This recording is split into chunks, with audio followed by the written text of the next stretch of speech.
السلام علیکم. کله چې موږ یو لرنا جوړه کړه الحمدلله 10,000 کسانو پکې ساين اپ وکړو د افغانستان نه. دا یو غټ مقدار دی چې 10,000 کسان یو پلیټ فارم ته راځي هلته غواړي درس ووایي.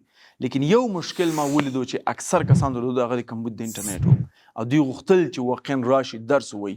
بل مشکل دا و چې ډېر خلک عادت نه دي څنګه آنلاین درس ووایي، دوی غواړي فزیکي استاد سره کینی.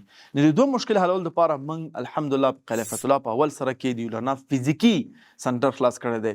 تاسو کولی شئ هلته لاړ شئ او دا سنټر د نورو سنټرونو په شانتې نه دی، ځکه موږ دلته هدف دا دی چې موږ ډېر خلک راټول، د هدف دا دی چې موږ کم خلک راولو، ښه تربیه کړو او جامعې ته وړاندې کړو، هغه پروګرامونو ته ورکړو چې کوم نور سنټرونو کې نشته دی. نور سنټرونه ماشاءالله ښه کار کوي، لیکن موږ یو بل پلان لرو.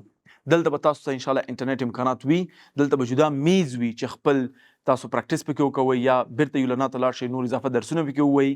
دلته به تاسو کافي شاپ وي، ښایسته شین چمن شته دی، داسې نور امکانات هم شته لیکچرونو دپاره چې فری لیکچرونه به راځي تاسو ته. لیکن ټول نه مهم بحث دا دی چې دلته یو نوی چیلنج غوندې لرم. هغه چیلنج دا دی چې موږ کوم پروګرام تاسو درکوو، که هغه یو ایکس ای واي دی، که ډیجیټل مارکیټینګ دی، چې هر یو تاته انتخاب دی، ته دا پروګرام ټول یو لرنا سره تکمیل کا او چې کله په دې پوه شوې چې دا پروګرام تاته مفید نه و، ګټه یې ونه کړه، تا چې زده نه کړل او په دې شرط چې ته راغلی کارخانګي او ټول هر څه دې ورکړي دي او بیا هم تاته مفید تمام نه شو، موږ ستا فیس تاته بیرته درکوو.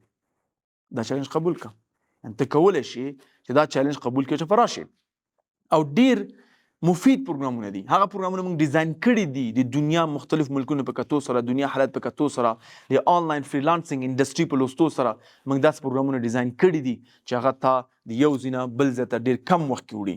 زموږ دا واقعا امید دی چې ته خپل ژوند کې مثبت بدلون راولي. ډیجیټل مارکیټینګ شي، یو ایکس مارکیټر شي، یو ایکس ای واي زده کړې، فرنٹ اینډ ډیولپمنټ زده کړې، بیک اینډ ډیولپمنټ زده کړې، ویب ډیولپر شي، یو ښه انګلیسي زده کړې او موږ دا واقعا مسلکي استادان ته نیولي دي او موږ تقاضا ده چې ته راشي، تاته موږ هر رقم امکانات برابر کړي دي او خپل درس شروع کړي. که احیانا دا پروګرام تاته مفید نه و، کولی شي خپل پیسې بیرته واخلي، که وخت دې ضایع شوی دی، وخت ضایع تاوان به هم درکړم. دا چیلنج زما قبول کا. یو دفعه دا اراده وکړه چې خپل ژوند بدل کړي، مثبت یو شی زده کړه، تاسو په کوم جامعه کې یو مفید انسان پاتې شي، اسلام ته خدمت وکړي، مسلمانانو ته خدمت وکړي، خپل فامیل ته خدمت وکړي. لیکن دا پروګرامونه واقعا ډیر په فکر او په توجه سره ډیر زیات په پلان سره ډیزاین شوي دي تاسو دپاره. یو چکر د ویلان دفتر نه لیدنه وکړه، راشه پهله چای خو موږ سره وڅښه انشاءالله په قلعه فتح الله په اول سړک کې او غټ لوحه به لګېدلې وي. یو چکر زموږ دیدار وکړه انشاءالله، مطمئن په دیدار پښیمانه نه شي.